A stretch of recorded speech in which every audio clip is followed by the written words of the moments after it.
Bonjour mesdames et messieurs. Le 23 septembre 2025, Donald Trump s'est exprimé à l'Organisation des Nations Unies. Jamais rien de tel ne s'était produit dans l'histoire de l'Organisation des Nations Unies. Donald J. Trump a expliqué à l'Organisation des Nations Unies qu'ils étaient des voleurs, qu'ils ne faisaient rien et qu'on ne comprenait même pas pourquoi ils existaient. L'Organisation des Nations Unies n'avait encore jamais connu telle chose. Un homme d'âge mûr, corpulent, aux cheveux jaunes, est monté à la tribune et a déclaré « Personne n'a besoin de vous, Organisation des Nations Unies. Vous n'aidez pas, ne faites que dépenser, et vous êtes un vrai cirque. Les escalators sont en panne, le téléprompteur s'éteint.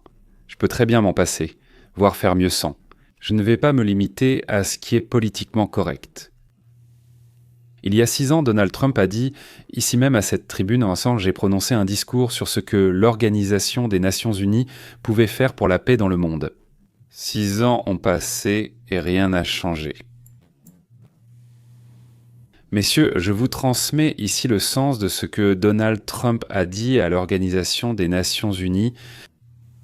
Il l'a dit de façon plus élégante, mais il a dispersé cela tout au long de son discours. Il a parlé pendant environ 55 minutes, si je ne me trompe pas. Voilà, moi j'ai tout rassemblé. Bon, je vais maintenant vous expliquer, pour ainsi dire, le sens.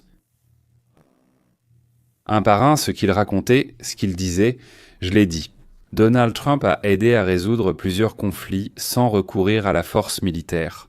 Pendant que je n'étais pas à la Maison-Blanche, l'Organisation des Nations Unies a permis 2 grandes guerres sanglantes. Je suis revenu et j'ai séparé ceux qui se battaient dans les coins. Je n'ai jamais reçu de proposition d'aide de qui que ce soit à l'Organisation des Nations Unies, même pour quoi que ce soit. Expliquez-moi, qu'est-ce que vous faites exactement, Organisation des Nations Unies? À quoi servez-vous si vous n'essayez même pas de faire ce pour quoi vous avez été créé? Quand je suis revenu à la Maison-Blanche, a poursuivi Donald Trump, et que j'ai commencé les réformes, beaucoup d'entre vous disaient que je plongeais mon pays et le monde entier dans la crise. Selon moi, l'inflation aux États-Unis a cessé. La migration massive s'est arrêtée, les guerres de faible intensité ont pris fin et l'argent des investisseurs afflue chez nous. Et de nombreuses entreprises construisent des usines chez nous. Si c'est ça la crise, alors nous sommes à demain pour NIBO. Depuis que je suis arrivé au bureau ovale de Trump, des entreprises et des États étrangers ont investi 17 000 milliards dans notre économie. À mon avis, je devrais me taper sur l'épaule et dire « Trump, bien joué ». Et vous, qu'en pensez-vous? Qui ici a déjà apporté 1 trillion à son pays? Sous-titre Dima Torzok. Vous savez pourquoi j'ai réussi à faire ça? Parce que nous avons réduit les impôts, nous avons levé des centaines, voire des milliers de restrictions, nous avons supprimé des centaines, voire des milliers de restrictions pour les entreprises, créant ainsi une atmosphère propice au développement de la production. Dans notre pays, le climat est désormais favorable au développement de la production, et les travailleurs en bénéficient également. Ce n'est pas au détriment des travailleurs. Là-bas, oui, sur leur dos. Non. Premièrement, ils ont des emplois bien rémunérés, ils en auront beaucoup plus, et deuxièmement, leurs salaires augmentent. En partie d'ailleurs parce que j'ai interdit de remplacer nos travailleurs, que ce soit par des clandestins ou par la tromperie, avec des spécialistes importés d'Inde et de Chine. Sous-titre réalisé par TAC, petite note de ma part, mesdames et messieurs, ce n'est plus Donald Trump qui parle. Quand un programmeur indien importé, par exemple, est embauché et disons qu'on lui paie 75 000 $, il en est heureux, mais dans le même temps, on licencie le programmeur américain à qui on payait 150 000 et l'Indien a été importé. Ils ont menti en affirmant qu'aucun Américain ne pouvait faire ce travail. Oui, nous le savons tous. Que se passe-t-il dans l'entreprise? Eh bien, elle paye moins, non? Et ensuite, voyons, comme le disait Bastia, regardons ce qui est visible, puis regardons ce qui ne l'est pas, ce qui n'est pas visible. Ensuite, donc, d'abord, la personne que vous avez licenciée se retrouve à dépendre des programmes de l'État, elle en dépend. Ensuite, nous y ajoutons sa famille, parce qu'ils ont perdu 150 000 $ de revenus par an, donc nous commençons à payer, donc tout ce qui concerne leurs soins, nous leur donnons des tickets alimentaires. Nous payons aussi la scolarité parce que cette personne ne contribue plus à la caisse. Avant, il contribuait, oui, il payait pour l'éducation de ses enfants. Maintenant, il ne paie plus la scolarité, et ainsi de suite. C'est-à-dire ce que j'essaye de dire, c'est que peut-être que cette entreprise a gagné quelque chose, oui, même si je n'en suis pas sûr à 100%. Bon, admettons, elle a gagné quelque chose. Mais nous, en tant que pays, nous avons perdu. Ils ont trompé la loi, ils ont enfreint la loi, après quoi ils ont gagné et nous avons perdu.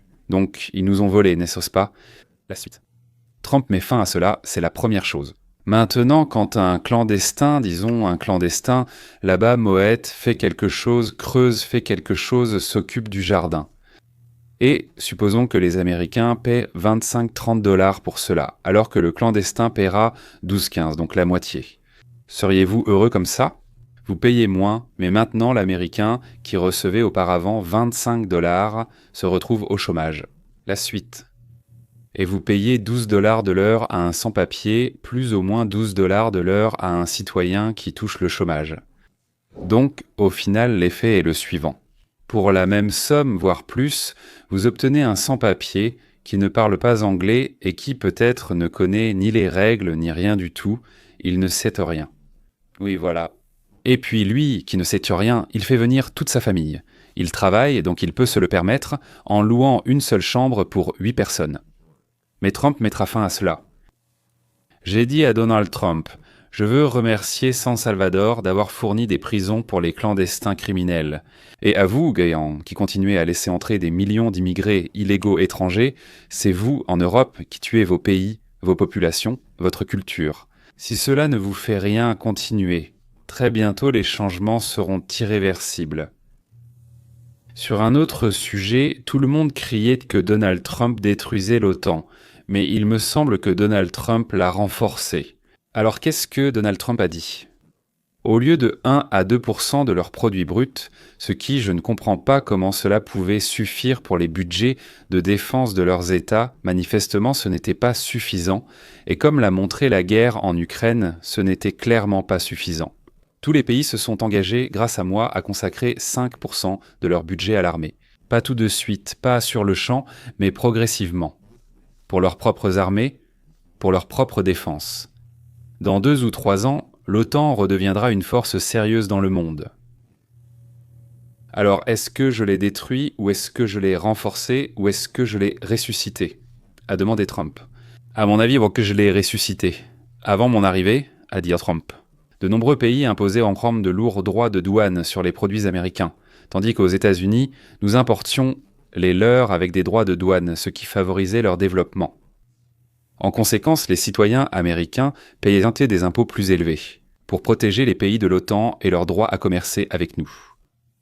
C'est terminé. Des accords nettement plus équitables ont été conclus avec l'Union européenne, la Grande-Bretagne, le Japon, la Corée du Sud, le Vietnam, l'Indonésie, les Philippines, la Malaisie. Je ne me souviens pas de la suite. Je dirais de ma part que ce sont tous des pays entourant la Chine qui sont passés dans le camp des requins et des crocodiles capitalistes. Le commerce dans notre système à nous, où des accords seront signés, sera honnête pour tous, et non pour certains oui, pour d'autres non. En janvier, a dit Trump, j'ai commencé à œuvrer pour instaurer la paix sur la planète. Les journaux et la télévision disaient donc que je me prenais pour Dieu. Finalement, il suffisait d'être président des États-Unis et d'avoir de la volonté, pas besoin d'être Dieu. Le Cambodge et la Thaïlande, la guerre a été arrêtée, le Kosovo et la Serbie, le Congo et le Rwanda, là-bas, 6 millions de personnes sont mortes. C'est arrêté, le Pakistan et l'Inde ont déjà commencé à se tirer dessus, ils se sont arrêtés, je ne sais pas ce qui va se passer ensuite. Maintenant, l'Égypte et l'Éthiopie se sont arrêtés, ils se sont arrêtés, l'Arménie et l'Azerbaïdjan se sont arrêtés. Combien de personnes sont restées en vie, sans être mutilées, sans avoir perdu leur famille, leurs proches, leurs amis, à cause du fait que Trump est entré à la Maison-Blanche? Il a dit « J'essaie aussi d'arrêter les autres guerres, mais de tous côtés, on me reproche de mal faire. » Cette guerre, Donald Trump a déclaré « Si j'avais été président, on ne vous aurait pas trompé. Il n'y aurait pas eu cette guerre, ni tous ces morts. » Réfléchissez, 1 million de mères. Si Donald Trump avait été à la Maison-Blanche et n'avait pas été trompé, Pourquoi auriez-vous été si heureux? Vos enfants seraient en vie et en bonne santé. Qui d'autre dans toute l'histoire de l'humanité a fait quelque chose de semblable? Est-ce que Donald Trump a réuni des ennemis jurés pour la paix dans les points chauds du globe? Donald Trump a déclaré « Je suis président des États-Unis, mais j'essaie pourtant de sauver des vies à l'étranger. » Alors que leurs présidents et premiers ministres essaient de tuer autant de leurs propres citoyens que possible. À mon avis, c'est une excellente remarque que j'ai beaucoup appréciée. Absolument, ils essaient pas de tuer autant de leurs concitoyens que possible. Pourquoi? Et Dieu seul sait pourquoi. Et lui, a dit Trump avec un tel potentiel et une impuissance totale. La suite. Mesdames et messieurs, cela fait de nombreuses années que je ne vous ai pas... Trump disait que des paroles creuses, même si elles sont douces, n'apporteront rien à personne. Ni la paix, ni l'égalité, ni le bonheur. La suite, seules les actions comptent. La suite, les actions. Laissez-moi vous donner un exemple. D'ailleurs, laissez-moi vous donner un exemple. Et je me suis tout de suite souvenu que Donald Trump avait en fait donné un exemple. Il racontait que lorsqu'il était promoteur immobilier, il avait proposé de reconstruire le bâtiment de l'Organisation des Nations Unies avant même d'être président, parce qu'on en parlait déjà depuis très longtemps. Il a annoncé 500 millions de dollars, a présenté tous les plans complets et signé une garantie qu'il ne prendrait aucun centime, dollar ou livre sterling. Je ne sais pas, il ne prendra pas, et qu'il amènera à un tel état pour 500 millions. Eh bien, il a commencé à s'en sortir, je ne sais pas pourquoi. En somme, ce n'est pas l'Organisation des Nations Unies qui a remporté ce fameux contrat, mais quelqu'un d'autre. Et ils ont signé un contrat de 2 milliards, c'est-à-dire 4 fois plus que ce que Trump voulait. Pour la garantie et sans garantie, 2 milliards sans garantie A. Ils ont déjà dépensé à ce jour 4 milliards de notre argent à vous et à moi. Surtout parce que nous, vous, les Américains et les Européens, finançons l'Organisation des Nations Unies. 4 fois plus...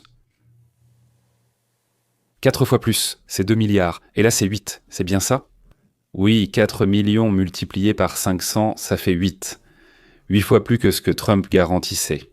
Et en plus de ça, Trump est venu. Soudain, l'escalator ne fonctionne pas. Il doit monter à pied, il va faire un discours, et on lui dit soudain que le téléprompteur est en panne. Dans un œuf réparé, tout est bouleversé, le téléprompteur s'est cassé.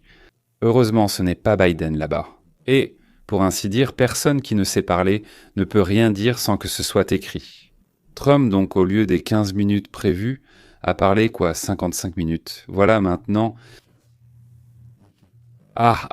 quelque part, il a clairement mis 3,5 milliards alors qu'on pourrait le faire pour 500 millions. Il n'est pas le seul à savoir construire des maisons. Beaucoup le savent aussi. C'est autre chose, ils veulent gagner de l'argent là-dessus et aussi toucher un retour, pour ainsi dire, gagner encore un demi-milliard et donner un retour de 3 milliards, photon de site.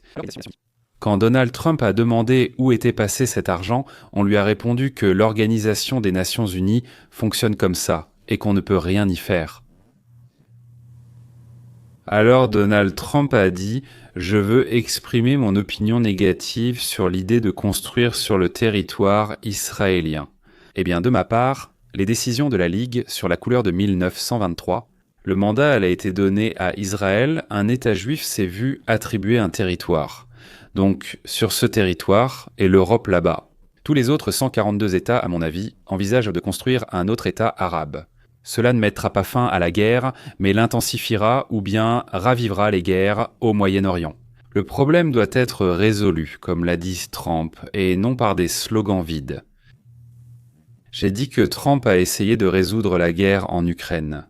Je pensais avoir une bonne relation et une bonne compréhension de Poutine, et qu'il ne serait pas difficile d'arrêter cette guerre. Il s'est avéré que des surprises m'attendaient des deux côtés. Il n'a pas précisé quelle surprise. Mais cette guerre a démystifié le monde sur la puissante armée russe. Rédacteur. Et ensuite, Donald Trump dit « Je me suis demandé qui finance cette guerre. » Et j'ai tout de suite trouvé la réponse. La Chine et l'Inde, la Chine, l'Inde. En recevant du pétrole et du gaz bon marché, la Russie est obligée de les vendre moins cher pour qu'ils soient achetés. Ils sont prêts à donner à la Russie des moyens pour cela, à tuer des Ukrainiens, autant qu'ils pourront en tuer. C'est-à-dire que certains meurent, tandis que d'autres, excusez-moi, en profitent. Il est intéressant de noter que l'Europe, les pays européens, sachant cela, achètent des produits russes par l'intermédiaire de courtiers, pas directement. Non, nous n'achèterons pas directement chez eux, mais indirectement, oui. C'est-à-dire que, en achetant des produits de pétrole russes par l'intermédiaire de courtiers, ils finançaient pour la guerre des deux côtés en donnant à peu près les mêmes sommes d'ailleurs à la Russie et à l'Ukraine. C'est-à-dire qu'ils agissaient comme de vrais amis de Zelensky, ainsi que des autres Ukrainiens. Mais en même temps, l'Europe criait que cette guerre était contre nous, et que l'Ukraine les protégeait notre civilisation contre les barbares, tout en donnant aux barbares les moyens pour que la guerre ne s'arrête surtout pas. Formidable, nous sommes l'Amérique, a dit Trump, prêt à imposer des sanctions qui auront vraiment un impact sur la Russie. Ce massacre sera arrêté, mais seulement si l'Europe fait le premier pas. Si l'Europe prouve qu'elle est vraiment prête à arrêter la Russie, alors nous serons ensemble. La suite. Donald Trump a évoqué la nécessité de stopper les expériences d'armes biologiques. Selon lui, l'une d'elles, le Covid, a causé 1 million de morts. Et la nécessité de protéger leur pays contre l'invasion de millions de personnes d'autres cultures. En Allemagne, par exemple, 50% des détenus dans les prisons sont des migrants. En Autriche, c'est 53%, alors que les migrants représentent moins de 10% de la population. Mais dans les prisons, 53% des détenus sont des migrants. Dans notre pays, en Amérique, ils ont été laissés entrer, ou plutôt admis, oui. Et ensuite, 300 000 enfants non accompagnés ont été relâchés. Ni des parents, ni des adultes. Juste 300 000 enfants sont arrivés. Il y a des enfants de 5 ans peut-être, jusqu'à 17 ans, tout cela est considéré comme des enfants. Ils ont été laissés entrer aux États-Unis et confiés à quelqu'un. On ne peut pas simplement laisser sortir un mineur, c'est-à-dire un jeune ou un petit. Il faut que quelqu'un se porte garant, 300 000 enfants ont disparu ou été enlevés sans qu'on sache qui s'en est porté garant, alors qu'ils devaient fournir tous les documents. Autrement dit, les fonctionnaires donnaient simplement les enfants aux premiers venus, soit pour de l'argent, soit pour s'en débarrasser. C'est pourquoi aujourd'hui, ils sont soit esclaves dans des plantations, soit esclaves sexuels dans des bordels. Beaucoup, nous ne les reverrons pas. Ils sont morts depuis longtemps. Un autre sujet qu'a abordé Trump, c'est le réchauffement, l'énergie verte, la catastrophe mondiale due au réchauffement. Et dans tout cela, c'est l'homme qui est responsable. Voilà, c'est l'homme le coupable. On nous a trompés pendant des années, comme l'a dit Trump. Les résultats des recherches ont été falsifiés. Pour une raison quelconque, il est interdit d'extraire du pétrole aux États-Unis, au Canada, en Grande-Bretagne, mais c'est autorisé au Venezuela et en Russie. Pourtant, il me semble que nous partageons tous la même atmosphère. Qui finance le mouvement écologiste mondial pour éviter la concurrence aux extracteurs de pétrole et de gaz? Maintenant, posez-vous la question vous-même. Question. Si vous, messieurs les Européens, ne vous arrêtez pas avec la migration et le programme vert, au revoir l'Europe, au revoir le vieux monde. Voici Donald Trump, comme je l'ai déjà dit, au lieu des 15 minutes prévues par le règlement, il a parlé pendant 56 minutes sans lire. Rédacteur des sous-titres, racontant ce qu'il voulait vraiment dire. Eh bien, disons-le ainsi, disons-le ainsi, oui. Eh bien, très probablement, je dois vous décevoir, mesdames et messieurs. Très probablement, le monde n'a pas entendu. Les fonctionnaires de l'Organisation des Nations Unies à Nederman reçoivent trop. Les fonctionnaires de l'Union européenne. Eh bien, sinon, pour ainsi dire, ils n'auraient cédé pas échanger contre tous les euros. Donc, ils changent dans les centrales électriques, donc le charbon et tout le reste contre le gaz russe, afin que le gaz prenne de la valeur. Oui, voilà. Beaucoup trop de politiciens dans le monde entier deviennent magiquement riches très rapidement, et soudainement. En réalité, nous avons de la chance, mesdames et messieurs. Les États-Unis se détournent des escrocs misérables pour emprunter la voie qui deviendra la renaissance de la grande Amérique libre. Je pense qu'au printemps 2026, l'économie, les salaires, les marchés boursiers, etc. vont s'envoler, et le parti du bon sens. Nous obtiendrons avec vous une majorité absolue dans les deux chambres et nous pourrons mener les réformes nécessaires pour sortir des griffes tenaces du socialisme. Voilà. Eh bien, c'est tout, mesdames et messieurs. C'était un discours remarquable de mon point de vue. Je suis sûr qu'il y a déjà des torrents de boue disant que Trump se vantait, que Trump mentait. Il trouve 30 des erreurs, des lapsus, 27 ou 123 des mensonges, des contre-vérités qu'il a dites, et puis c'est tout. Réfléchissons par nous-mêmes, et non avec l'esprit de ceux qui se moquent complètement de nous. Au revoir.